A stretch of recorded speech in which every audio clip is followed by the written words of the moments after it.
Imagine a world where a third of Europe vanishes in just a few years. This was the reality of the Black Death. But amidst the darkness, stories of survival shine through, like that of a small child left alone. Picture this, a village, eerily silent, streets empty, except for the shadow of the plague. In a small cottage, a little one, maybe 5 or 6, wakes up to find their family gone, taken by the sickness. How did they survive? Maybe a kind stranger, a traveling monk or a lone merchant, took pity and shared a piece of bread. Perhaps they learned to forage, finding berries and roots, just as their parents taught them. This child's survival wasn't just luck. It was a testament to human resilience, an instinct to live, even when the world seemed to be ending. Their story reminds us that even in the bleakest moments of history, hope can flicker and endure. You wake up, not because of the morning light, but because the air smells wrong, thick, sour, like rot and smoke mixed together. Your eyes open to darkness, broken only by thin sunlight leaking through a wooden shutter. Somewhere outside, a bell rings once, then again, then stops. Silence follows. Not a peaceful silence, the kind that waits. You are a child. Your body feels small, weak, unfamiliar. Your feet are bare against cold stone. There's straw beneath you instead of a bed. Your stomach aches not with hunger, but with fear. You don't remember falling asleep here. You don't remember how you got here at all. Then you hear coughing, deep, wet. From the next room you freeze, because in this year, this place, every sound can kill you. It is the middle of the 14th century. The Black Death is everywhere, and you have just woken up inside it. The coughing stopped suddenly, too suddenly. No footsteps follow. No voice calls your name. In this world, silence after a cough is worse than screaming. It means someone has stopped breathing. You sit up slowly, afraid to make a sound. Your clothes are rough wool, already dirty. Your hands are cracked and red. You smell smoke in your hair. Outside, the bell rings again, 3 slow tolls. That bell only rings for one reason: another death. You don't know the word plague. No one around you does. They call it God's punishment. Bad air, poisoned winds, a curse brought by foreigners. Some say Jews poisoned the wells. Others say the stars moved wrong in the sky. But everyone agrees on one thing. If you hear it, it's already close. You step toward the doorway. Your heart is beating too loud. In your mind, noise equals attention. Attention equals death. You push the door open, a finger's width. The room beyond is empty. A bowl of cold porridge sits untouched. A cup lies on its side, spilled. There are dark stains on the floor, almost black. You don't look at them for too long. You've learned that staring makes things real. Outside, the street is waking up, or what passes for waking up now. Shutters creak open slowly. People peek out, scanning for carts. Bodies are collected at dawn. If you miss the cart, the dead stay inside with you, sometimes for days, sometimes until the smell gives it away. You step outside. The street is narrower than you expected. Buildings lean inward like they're listening. No dogs bark, no children play. A woman across the road scrubs her doorway with vinegar, her face wrapped in cloth. She doesn't look at you. No one looks at anyone anymore, because looking becomes remembering, and remembering becomes guilt when they disappear. A man stumbles past, sweating despite the cold. His neck is swollen to dark lumps, just under his jaw. You don't know the word, but you know what they mean. People with swellings don't last long. You back away instinctively. He notices. His eyes widen in panic, not anger. Everyone knows what avoidance means now. It means you think he's already dead. He reaches out to steady himself, and you run. Running is dangerous. Moving air spreads death, they say. Breathing too hard draws it into your lungs, but staying still means starving. Everything is a risk. You duck into an alley where sunlight doesn't reach. The smell is worse here. Rotting food, human waste, something metallic underneath it all. Blood. You hear rats, moving, scratching, squealing. Fearless. No one hunts rats anymore. They're everywhere. You sit against the wall and wait. Hours pass or minutes. Time is broken now. Bells ring again. Somewhere nearby, someone screams, then stops. A cart rattles over stone. A man shouts, "Bring out your dead." You cover your ears. You're not crying. Crying wastes water, and water is harder to find every day. Wells are suspected. Rivers are avoided. A memory surfaces that may not be yours. Your mother telling you not to touch your face. Your father washing his hands until they bleed. Someone saying, "It's only the old who die." That was a lie. Children die faster. Smaller lungs, weaker bodies. You've seen it. Small shapes wrapped in cloth, stacked like firewood on carts. No names, no prayers long enough to matter. You stand again, because staying still makes the fear louder. You pass a house with a red cross painted on the door. Someone inside is sick, or everyone. The paint is fresh, still wet. Someone was alive here yesterday. The church doors ahead are open. Churches used to feel safe. Now they're full of bodies. Priests drop dead mid-sermon. God is quiet. Too quiet. You hesitate. Church means food, sometimes, shelter. But it also means crowds, and crowds are death traps. A bell rings again. Closer this time. Your chest tightens. You realize something terrifying. You're not afraid of dying. You're afraid of dying alone, unnoticed, quietly, while the world moves on without you. That's how most people die now. No hero, no story, just another sound that stops. And as you stand there, small and invisible in a world collapsing around you, you understand the real horror of the Black Death. It isn't the sickness. It's that every single sound, every cough, every bell, every footstep might be the last thing you ever hear. The year is 1348. My name is Thomas, and I am 10 years old. I don't know what that means anymore. The bells of our church used to ring for prayer, for weddings, for market day. Now, they ring only for the dead, and they ring all day. Before the world was full of sounds, laughter in the square, the blacksmith's hammer on the anvil, my mother's humming as she kneaded bread. Now, the world is quiet, except for the bells, and the carts, the death carts. Their wheels squeak down our empty street, a sound that makes you hold your breath and pray they pass your door. My father was a baker. I remember the smell of warm bread, the soft flour on my fingers. He was a strong man, with hands as big as shovels, but the sickness, it didn't care how strong he was. It started with a fever, then the swellings appeared, black and hard in his armpits and groin.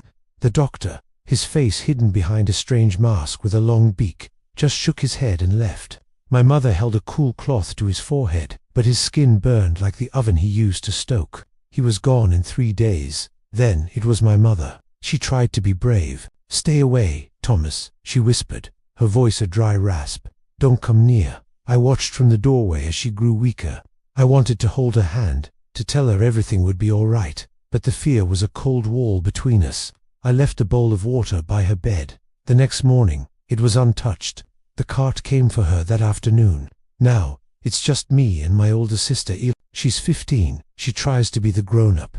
She bars the door at night and tells me stories of knights and dragons, stories our mother used to tell. But I see the fear in her eyes when she looks at our dwindling supply of stale bread and dried apples. Hunger is a constant ache in my belly. Sometimes I dream of my father's loaves, so real I can almost taste them. I wake up with tears on my cheeks and an emptiness that's more than just hunger. Every day is the same. We stay inside. We listen. The coughs from next door have stopped. The family across the street, we haven't seen them for a week. Sometimes I peek through a crack in the shutters. The world outside is a ghost town. Grass grows between the cobblestones. Doors are marked with red crosses, warnings to stay away. Plague houses. Our house isn't marked. We're not sick, not yet. The not yet is the scariest part. It hangs in the air, thick and heavy like the smoke from the burial pits that sometimes drifts over the town. Alara says we have to be smart. We boil all our water. We don't touch anything that comes from outside unless we have to. One day, a man left a small sack of grain on our doorstep. He saw Alara looking out the window, her face pale and thin. He didn't say a word, just nodded and walked away quickly. We didn't know him. Why would he help us? Alara cried, holding the sack like it was treasure. It was the first time I'd seen her cry since mother. It felt like a small light in a very big darkness. A reminder that there were still good people, even if we couldn't see them. Fear is a living thing. It crawls under my skin at night. Every itch, every headache. I think, is this it? Is it my turn? I watch Ilara when she thinks I'm not looking. I see her check her own neck, her own arms, for the telltale signs. We don't talk about it. We can't. Saying it out loud would make it too real. But even in the fear, there are strange, small moments. 2 days ago, a bird built a nest right outside our window. We watched the mother bird fly back and forth with twigs and bits of straw. It's the most normal thing I've seen in months. It's building a home, preparing for new life, right in the middle of all this death. Alara says it's a a sign of hope. I want to believe her. Last night, I couldn't sleep. The hunger was bad. I went to the main room and found Alara sitting by the cold hearth, sketching in the dust on the floor with her finger. She was drawing our family: a tall man with a baker's hat, a woman with a kind smile, a girl with long hair, and a small boy holding her hand. She saw me watching. She didn't wipe it away. Instead, she patted the floor next to her. "We have to remember them," she said, her voice soft. "We have to remember what it was like, so that when this is over, we can be a family again." I sat with her, and for the first time in a long time, I didn't feel so alone. We don't have much, just a few scraps of food, this small, quiet house, and each other. The world outside is terrifying, a place of sickness and sorrow. But in here, in this dusty room, with the drawing of our family on the floor, we are still alive. We survive one day at a time. We listen for the cart, and we pray it passes. We watch the bird in its nest, and we wait for the day the bells will ring for a wedding again. We wait for the smell of baking bread to fill the streets once more. We have to believe that day will come. We just have to. Thank you for listening to my story. If you've ever felt overwhelmed by loss or fear, remember that, even in the darkest times, night changes everything. During the day, death announces itself with bells and carts, but at night, it whispers. It moves without warning. The rules you learned in sunlight stop working when the streets go dark. You stay where you are until the last light fades from the alley. You've learned not to wander after dusk unless you have to. Tonight, you have to. Staying in one place too long invites discovery, and discovery is fatal. You step back onto the street. Torches flicker in doorways, not for welcome, but to warn. Some houses burn herbs and pitch, believing the smoke chases death away. Others keep their windows sealed tight, praying the sickness can't find the cracks. It always finds the cracks. A man stumbles past you, muttering prayers. He smells of wine and sweat, his hands shaking.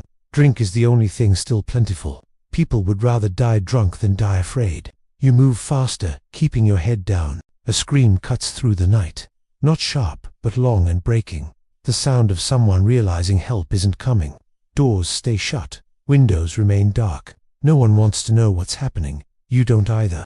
You pass a house with boards nailed across the door. Fresh nails, red paint still dripping down the wood, forming a crooked cross. Inside, something thumps weakly against the door. Someone trapped, someone not dead yet. You walk past. You hate yourself for it, but hate doesn't kill you. Sympathy does. Further down the street, you hear chanting, not prayers this time, songs, drunken, sloppy, almost joyful. A group of young men sit around a fire, sharing bread and ale. They laugh too loud, pretending tomorrow doesn't exist. One of them sees you. "Hey," he calls. "Come warm yourself." You stop. Warmth means closeness. Closeness means breath. Breath means death. You shake your head and step back. "Suit yourself," he shrugs. "World's ending anyway." That sentence follows you as you walk away. You find shelter in a narrow doorway. It smells of urine and mold, but it's hidden. You sit with your knees pulled to your chest and listen. Night sounds are different now. No dogs, no carts, just coughing behind walls. The occasional thud of something heavy falling inside a house, a body. You don't sleep. Instead, memories come. Your mother telling stories so you wouldn't hear the city. Your father counting coins, worried about money but not about dying. Death used to be something that happened far away. Now it lives next door. Your stomach twists. Heat spreads through your chest. Your head aches. Panic flares instantly. Heat is bad. Heat means fever. You press your hands against the cold stone, trying to slow your breathing. Fear makes you careless. You wait. The heat fades slightly. Maybe it was just anxiety. Maybe you're still safe. You almost believe it, until a shape blocks the alley entrance. A man in dark robes, his face covered. A watchman. They patrol at night, looking for the sick, the wandering, people who don't belong anywhere. You shrink back, holding your breath. The lantern light sweeps across the alley, illuminating filth, broken wood and your feet. "Child," the man says. Your heart pounds. "Where are your parents?" You don't answer. He steps closer. You smell vinegar and smoke. "You shouldn't be out at night." "I'm not sick," you say quickly. He studies you for signs. His gaze lingers a moment too long. "Come," he says. "There's a place." You hesitate. Places mean rules. Rules mean confinement. Confinement means being locked in with sickness. "I can take care of myself," you whisper. His eyes soften. "No one can. Not anymore." Before you can respond, a door bursts open. A woman staggers out, screaming, clutching a bundle in her arms. It's not breathing. She cries, "Please." The watchman turns. That moment saves you. You run. You don't know where you're going. You don't look back. You slip through alleys, over debris, past shadows. You stop only when your legs give out. Near the edge of the city, the walls loom ahead, dark and solid. Inside the city, death is loud. Outside, it's slow. You curl up near the wall, wrapped in your thin clothes. Above you, the stars look sharp and cruel. You wonder if anyone remembers your name. Sleep finally takes you not gently, but like a collapse. And in your dreams, bells ring without stopping. Morning arrives without relief. The bells start before sunrise. They always do now. 1, 2, 3 slow tolls, echoing across stone and bone. You wake with your body stiff from cold, your mouth dry, your tongue thick. For a moment, you forget where you are. Then the smell reminds you. Death doesn't disappear overnight. It settles. It seeps into walls, into clothes, into skin. You rub your eyes and sit up. The city wall towers beside you, massive and uncaring. You are small against it. Everyone is small now. People begin to move. Not crowds, never crowds, but shapes. Individuals slipping out of doors, dragging bundles, avoiding eye contact. You watch from your hiding place as a man struggles to pull something wrapped in cloth. It catches on the stones. He pauses, breathes hard, then keeps going. The bundle's shape is wrong. You don't look too long.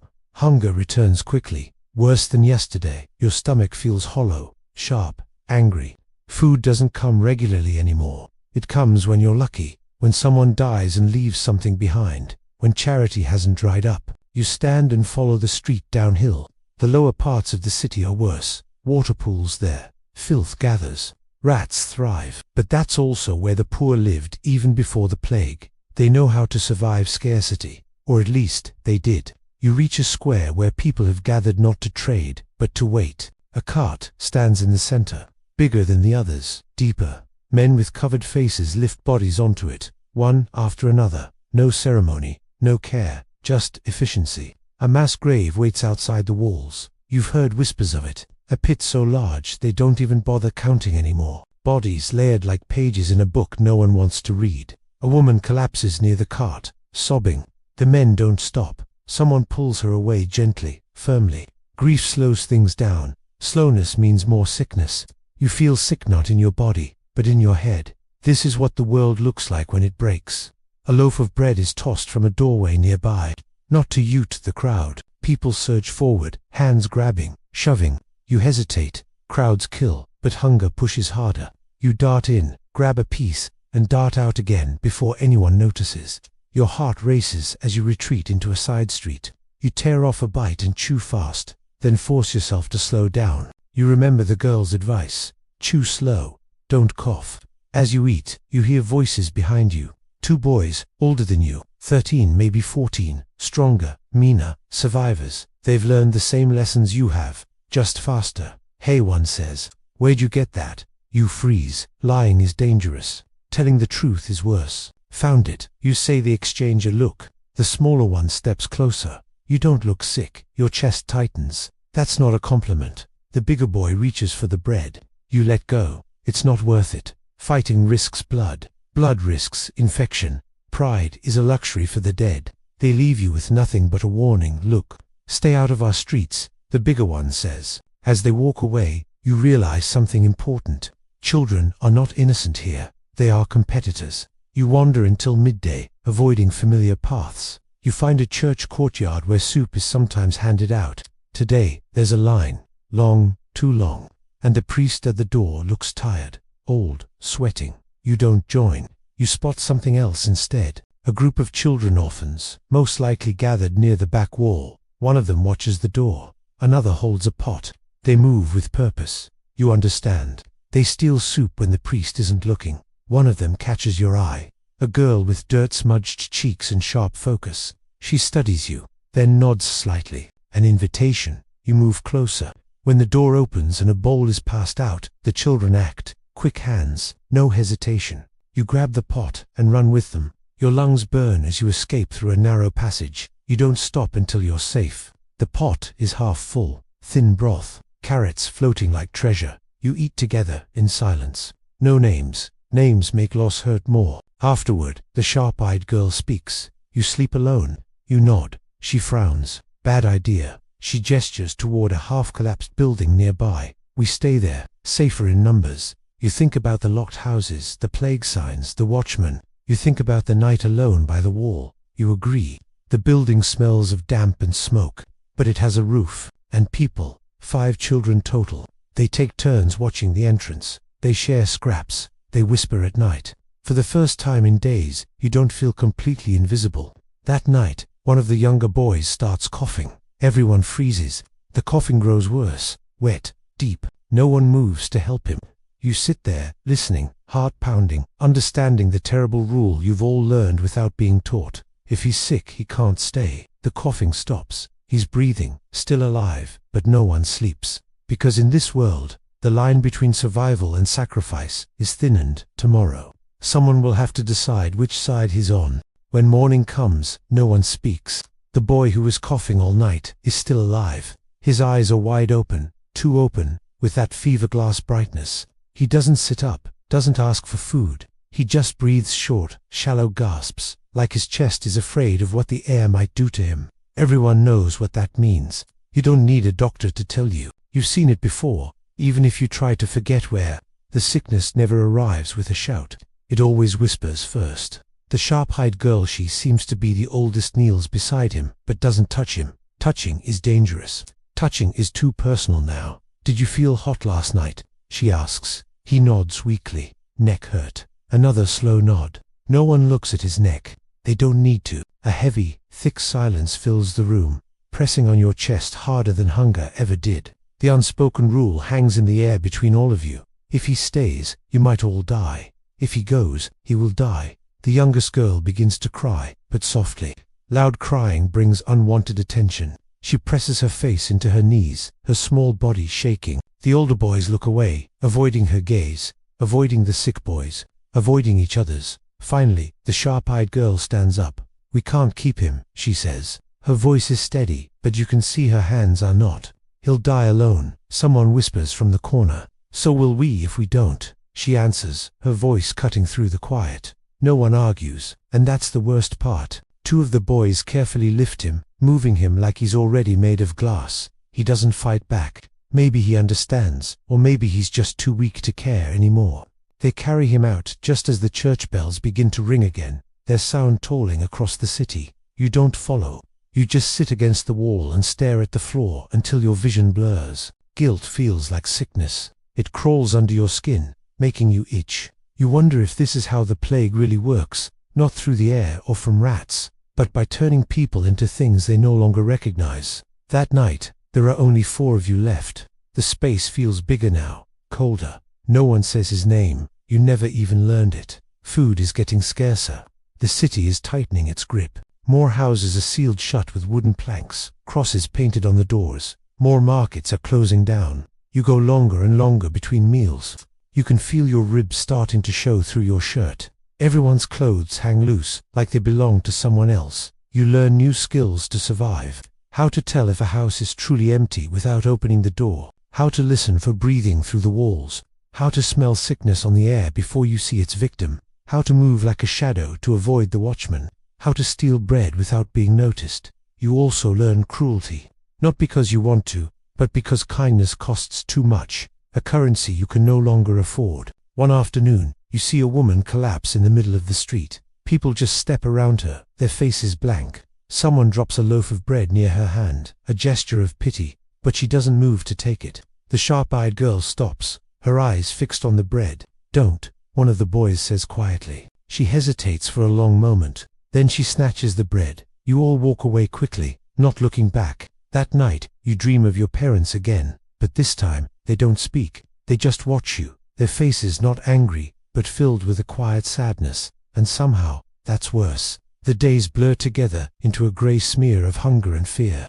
Then one evening, the watchman comes. He finds your hiding spot, just as the sun sets, casting long, crooked shadows. You hear his heavy boots on the cobblestones outside. His lantern light sweeps across the doorway, a roving, suspicious eye. Anyone inside? He calls out. No one answers. He steps in, his figure silhouetted against the fading light. He counts you silently, his eyes lingering on your faces, your hands, your necks. He's looking for the telltale swelling, for the redness, for the fear. He stops right in front of you. "You," he says, his voice surprisingly soft. "You're too thin. Everyone is. Where are your parents?" You say nothing. The sharp-haired girl steps forward, positioning herself between you and him. "They're dead," she says, her voice flat and empty. The watchman lets out a long sigh, the sound weary. "There's a place for children like you." Your stomach drops. A plague shelter. You've heard the whispers about them. Crowded rooms, the sick and the healthy all thrown in together. Locked doors, carts that come at dawn to take the bodies away. "We're fine here," the girl insists. He just shakes his head. No one is fine. He leaves, but not before he takes a piece of chalk and marks the building. A sign, a warning. That night, no one sleeps. At the first hint of dawn, you leave. You split up, scattering like rats running from a fire. It's safer that way. Harder for them to catch you, harder for them to count you. You are alone again. The city feels smaller now, like it's closing in on itself. Smoke from the burning pyres rises constantly, making the sky look bruised and sick. You hear rumors carried on the wind. The plague is slowing down. Some people say it's burning itself out. Others whisper that it's changing, mutating, getting worse. No one really knows anything. Everyone is just tired. So tired. On your way toward the city gates, you pass a mass grave. You can't help but look. The pit is deeper than you ever could have imagined. Bodies are layered on top of each other, tangled and nameless. Some are wrapped in shrouds, some are not. The air is thick with flies, and the smell is unbearable. You turn away, gagging, your stomach churning. And as you stumble away, you realize something truly horrifying. You're not shocked, you're not crying. You aren't even afraid. You've learned to live inside the horror. And that might be the most terrifying thing the Black Death does to a child. It does. Teachers threaten to kill you. It teaches you how to survive, but at the cost of feeling human at all. The city grows quieter as the sun sinks low, but the shadows are louder now. Every alley hides shapes, every doorway holds danger. You move carefully, keeping low, your stomach twisting with hunger and fear. Hunger has grown sharper than anything else, sharper than the coughing, sharper than the smell of rot, sharper than the knowledge that every step you take could be your last. Your small body aches from running, from hiding, from holding back tears that won't come. By now, you know all the rules. Avoid crowds, avoid attention, avoid touch, avoid curiosity, avoid hope. Hope is dangerous here. It makes you linger too long. It makes you slow down, and slowing down gets you noticed. You find a street near the river. The water is dark and stagnant, littered with debris, and bodies float along its surface like driftwood. A man crouches at the edge, scooping some water into a cup. He drinks, shrugs, continues. His neck is swollen, buboes black against pale skin. He coughs once, sharp and wet, then goes still. You back away, shivering. Hunger drives you further, but every alley, every doorway seems more dangerous than the last. You spot a loaf of bread near a broken market stall. Someone has left it, maybe for the taking. You snatch it up quickly, chewing in tiny bites, listening for anyone nearby. A shadow moves. A boy steps from the corner, older, taller, his face smeared with dirt. "That's mine," he says, voice flat, eyes cold. You freeze. You know the rules. Fight risks blood. Blood risks infection. Pride is a luxury for the dead. You drop the bread. The boy takes it without another word, and disappears. You continue on, stomach twisting. Every house is sealed. Doors nailed shut. Windows shuttered. Silence dominates, punctuated only by coughing, groaning, or the tolling of a distant bell. 1, 2, 3. The sound echoing across stone streets, marking another soul lost to the plague. You find a roofed doorway near the market, partially collapsed. It smells of mold and decay. You slip inside. Here, you can rest. For a moment. Not sleep. Sleep is dangerous, but pause. You press your back against the wall, knees drawn up, heart hammering. You remember the boy who coughed last night, the bread stolen from the soup line, the girl who left you food. All the rules you've learned through hunger and fear. You tense, ready to run. The sharp-haired girl steps forward, alone. She drops a small crust of bread beside you. "You survived," she says, voice steady. "Don't stop." You nod, too tired to speak. Outside, the city hums its low, dark rhythm carts rattling, footsteps echoing, coughing in the distance, bells tolling, whispers sliding across the stone. Death is near, always near, and yet, moving, hiding, surviving, that is life now. You eat the bread slowly, savoring each bite. You stay alert, listening to every sound. Every shift in the dark, every echo, could be death or safety. You can't tell the difference. And you realize something terrifying. Surviving the Black Death doesn't just test your body, it changes it. The child you were before, the one who laughed, who ran freely, who believed someone would protect you, that child is gone. The plague does not just kill, it shapes you. And you know the cost of survival is steep. You are smaller, faster, colder, sharper, and you will need all of it to live another day. The city smells of rot and smoke, thick and unyielding.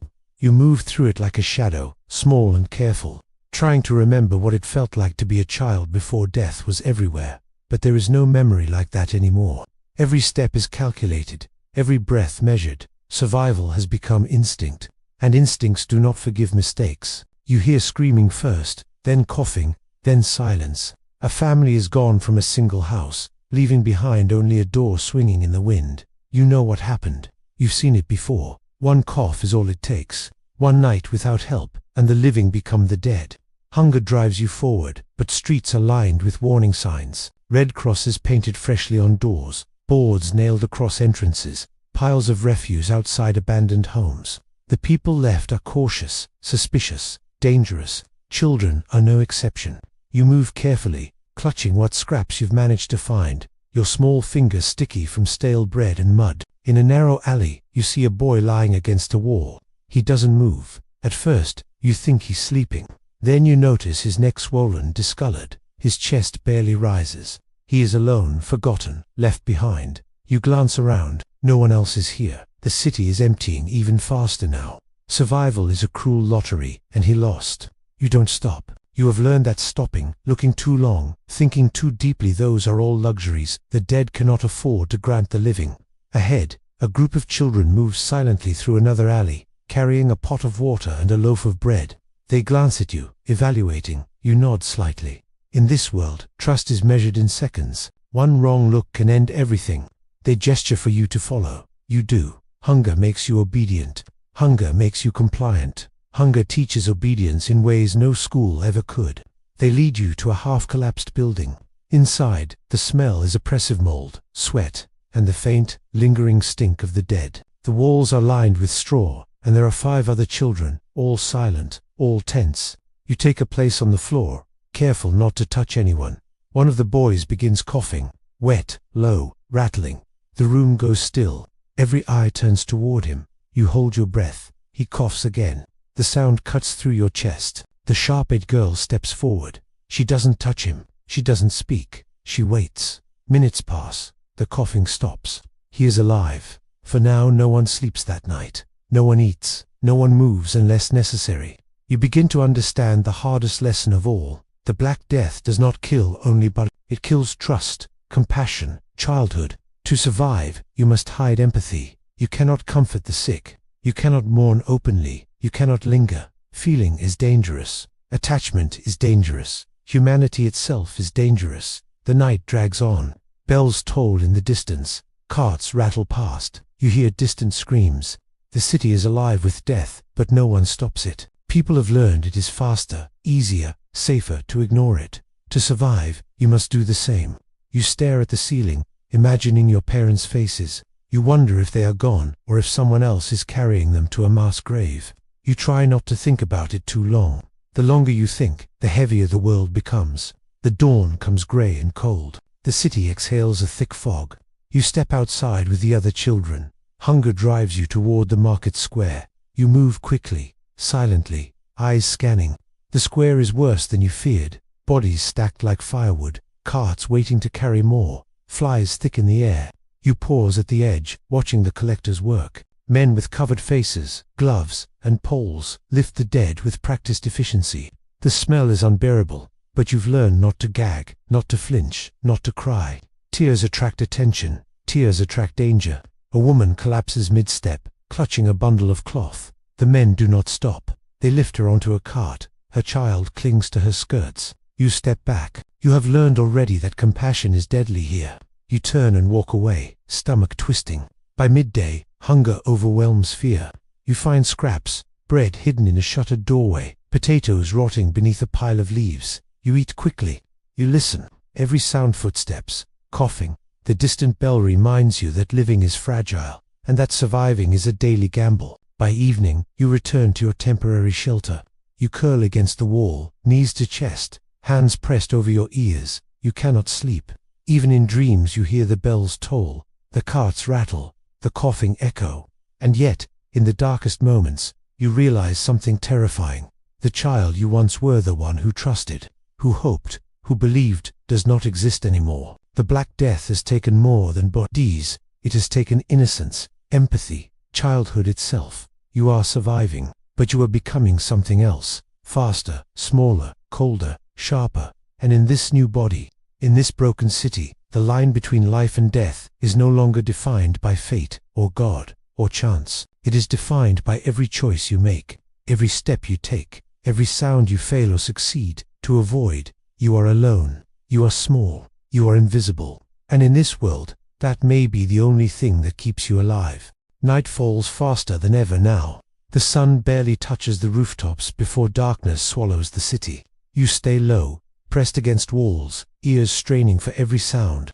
The world has changed. Every shadow could be death. Every step could bring it closer. Every cough could announce your name. You move carefully, remembering the lessons of the day. Hunger pushes you toward the streets, but the night makes you cautious.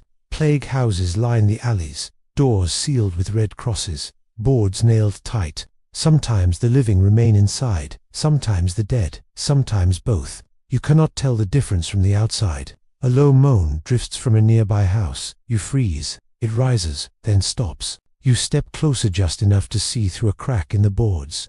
Inside, a woman kneels beside a figure slumped over a table. The body moves faintly. She whispers something you cannot hear.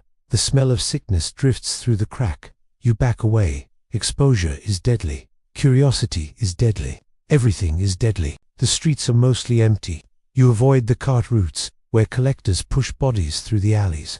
Sometimes, if you're careful, you can slip past them. But even a misstep, a shifted stone, a dropped item can mean discovery. You know that now. You have learned to walk softly, to breathe lightly, to make yourself disappear. You find a narrow alley that smells less foul than others. You crouch behind a pile of crates, listening.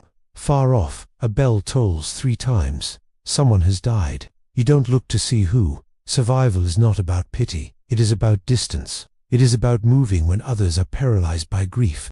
You hear footsteps approaching. Slow, careful, not a watchman, too light for an adult. You turn slightly. Another child, ragged and gaunt, emerges from the shadows. She looks older than you, eyes sharp, scanning. She carries a small bag. You stay still. She passes without noticing you. You let out a breath you didn't realize you were holding. The city is full of ghosts like her. Children who have learned the rules faster than adults can teach. Children who steal, who hide, who watch, who survive. You realize you are one of them now.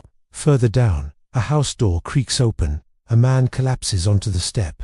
His chest heaves. You can see the swelling in his neck, buboes black against pale skin. He tries to speak, but no sound comes. He reaches for the door handle, then collapses fully. You step away quickly. You have learned not to linger near death, even if it seems silent. Death in motion is dangerous. You move on, stomach twisting. Hunger gnaws, sharper than fear, sharper than thirst. You find a loaf of bread lying behind a shuttered stall, stale, hard. You bite it anyway. The taste is nothing, but it sustains you. You chew slowly. You breathe lightly. You listen. Every sound is a warning, a cough, a footstep, a distant bell. You stop moving. You flatten yourself against the wall. You imagine the walls closing in. You imagine yourself small enough to vanish completely. Hours pass like this. Darkness moves over the city like a predator. You pass doors nailed shut, crosses painted bright, windows shuttered tight. Sometimes you hear whispering from inside. Sometimes you hear nothing at all. Every alley you enter could hide a family, or a corpse, or both. You have learned that opening doors is a risk. Entering homes is a gamble. Looking too long is death. You find a half-collapsed building, familiar now.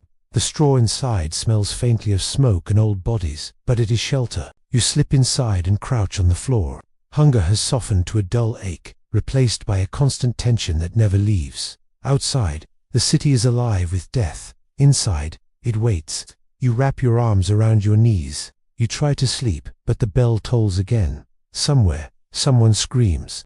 Somewhere, someone coughs. Somewhere, someone dies alone, unnoticed, swallowed by shadows. And you understand, night is worse than day.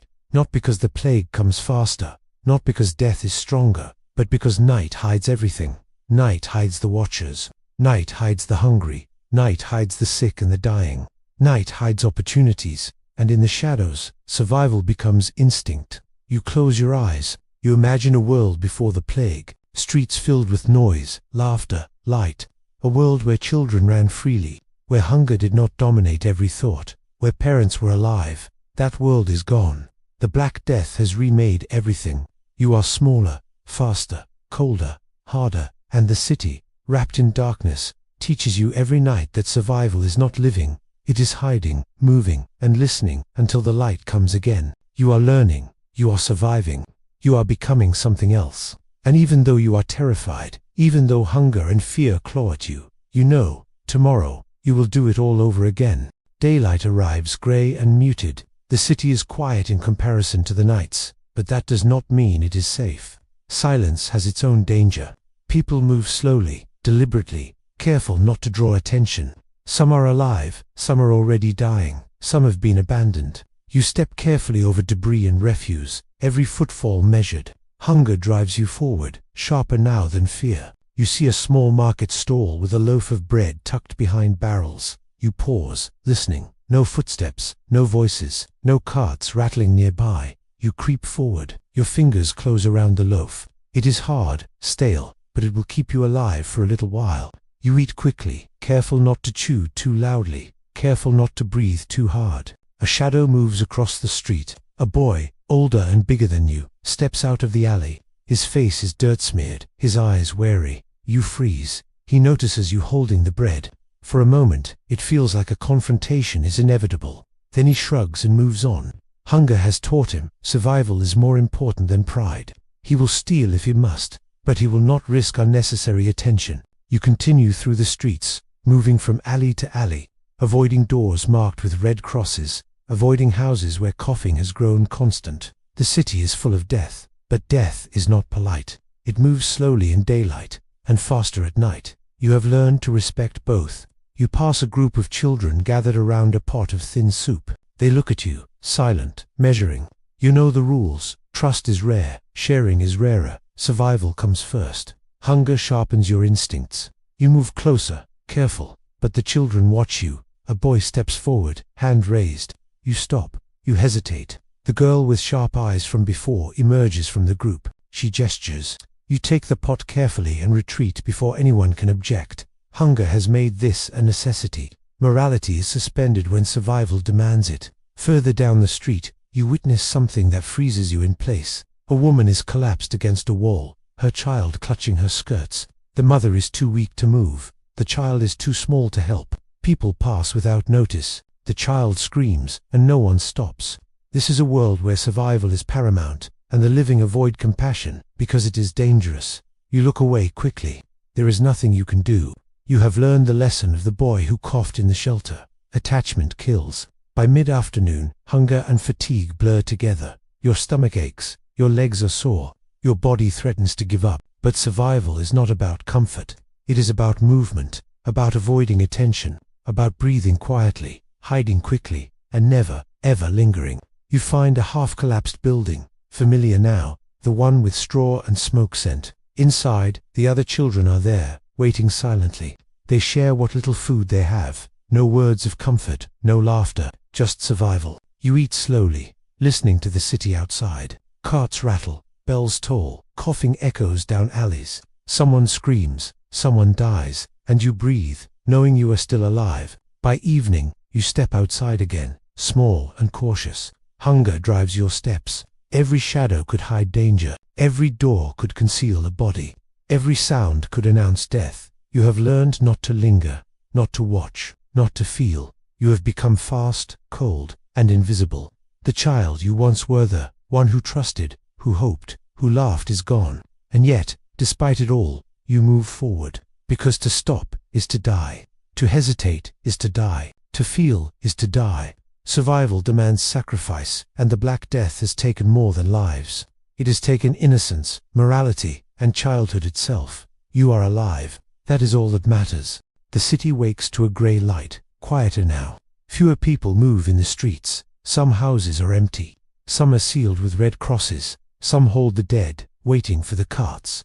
You've learned which ones to avoid. You've learned how to move without being noticed, how to breathe without a sound, how to survive without mercy. You walk alone. Your stomach aches. Your body is thin. Your hands are rough, from scavenging, from climbing, from holding yourself together. Hunger drives you, but fear is your guide. You know the rhythm of this new city, the tolling of the bells, the rolling of the carts, the sudden hush before a scream. Each day is carefully measured. Each night is a test of will. The shelter where the other children used to wait is abandoned. One by one they moved, disappeared, or were taken. You don't mourn them. Mourning is a luxury you can't afford. Mourning makes you pause, and to pause is to invite death. You've taught yourself to feel numb, to survive as nothing more than a shadow. You stand at the edge of a mass grave on the outskirts of the city. Bodies lie in layers, some wrapped, some not. Flies hum over faces you will never be able to forget. The air is thick with decay, earth, and smoke. You've been close to death before, but seeing it stacked like firewood makes it real in a way you can't escape. A shiver runs through you, but it's not from the cold. You've learned that fear is only useful in small doses. Too much, and you freeze. Too little, and you become careless. A cart rattles past, carrying more of the dead. You press yourself into the shadows, flat against a wall, completely invisible. Hunger twists in your stomach, but you ignore the scraps lying behind a shuttered market stall. You've learned that survival isn't just about what's right in front of you. It's about living long enough to see another day. The sharp-eyed girl you saw before appears at the end of the street. She doesn't smile, she just nods at you. You nod back. No words are spoken. Words are a waste of time. Words reveal your presence. Survival now is silence, motion, and observation. You follow her, keeping a safe distance. Hunger is a constant, but right now, fear is in control. By evening, you find shelter in a half-collapsed building. The roof barely holds, the walls are cracked, and the straw on the floor is damp. You curl up, hands over your ears, eyes wide, listening. The bells toll, carts rattle, someone coughs nearby, someone screams somewhere in the distance, and you are still alive. The Black Death has taken everything from you, your parents, your friends, your home, your innocence. It has stripped away morality, compassion, and childhood itself. It has even taken your name in ways you can't quite describe. And yet, in the terrible clarity of survival, you have become something new. Small, fast, cold, sharp, silent, invisible. You've learned to navigate a world that no longer recognizes the living. You've learned that hunger is constant, danger is everywhere, and mercy is a forgotten memory. You've learned that life is measured not in joy, but in each breath, each movement, in simply avoiding notice. And you know this with absolute certainty. The child who once ran and laughed, who trusted and cried, that child does not exist anymore. The plague hasn't just killed people, it has reshaped the entire world, and it has reshaped you. And against all odds, you are still here.